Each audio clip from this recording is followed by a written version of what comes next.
Hey everyone, welcome back to my channel and to another video. I hope you're all having a wonderful week. Today I'm doing a close-up unboxing of the YSL SLG that I showed you in my mini haul last week. It's my first piece from the brand and one I've had on my wishlist for a while. I even included it in my 2024 wishlist video at the end of last year, so I'm super excited about it. So here is the invoice. The first thing I noticed about this order, of course, was the packaging. I'm such a sucker for packaging. And although Saint Laurent packaging is more bare than a lot of other brands, I actually really enjoy the minimalism. Oh, and when I ordered this, I actually noted that it was a gift because, I mean, gifts to self count, right?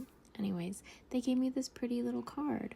To be honest, I wasn't actually expecting to buy this just yet because, like I've said many times, normally I save my leather purchases for when I travel to Europe, specifically to Italy, because of the VAT return, which usually works out really well for me, not only because of the return itself, but also because our retail prices in Canada are typically so much higher than across Europe, even after the conversion. Of course, you make bigger savings when you buy more expensive items, and naturally SLGs tend to have smaller savings, but it's still something. And while I am planning to go back to Europe a couple times in the fall, I do have other shopping plans for those trips. And when I come back and declare my purchases, I don't want to go too far over the limit because in my experience, border agents can be a hit or miss. So I am trying to be strategic with what I save to buy over there, and buying a small item wouldn't make much sense because the savings are small anyway. So I bought it here. Also, I'll get more use out of it over the summer because of the color, so I'm quite happy that I bought it now rather than later. Anyway, here is the care booklet. And the item comes in this small drawstring pouch, which is cute and definitely something you could repurpose. It would have been better if it had a toggle, but I'm just going to use it to store the item when it's not in use anyway, so it really doesn't matter.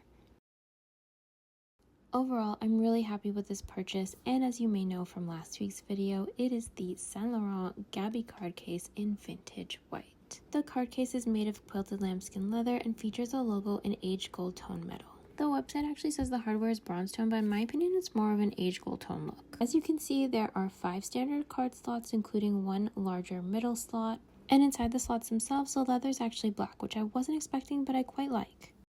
I also really like that the logo is on the smaller side because a lot of YSL card cases have much larger logos, which to me seems overwhelming on such small pieces. I also love a good cross stitch, so I think that's a really pretty detail as well. And like I said in my last video, I love the leather. It's grainy but still really smooth and soft and plush, and there's no wrinkling at all. The color is gorgeous. The box lists it as crema soft, so beware that it might be listed differently depending on which website you're shopping from, but for me it was listed as vintage white. Anyway, in terms of size, it's pretty standard. It fits a minimum of 5 cards, though you can get an additional card per slot in if you don't mind it being a little snug. It's a card case though, so there's not much else to say about it. I just wanted to show you how you can expect it to arrive if you order this or something similar. And before I let you go, if you didn't know already, some really popular YSL pieces have been recently produced, including the Lulu bags and the envelope bags. So definitely check that out if you're interested. But yeah, that's all I have for you today, friends. Thank you so much for watching, and I'll see you in the next one.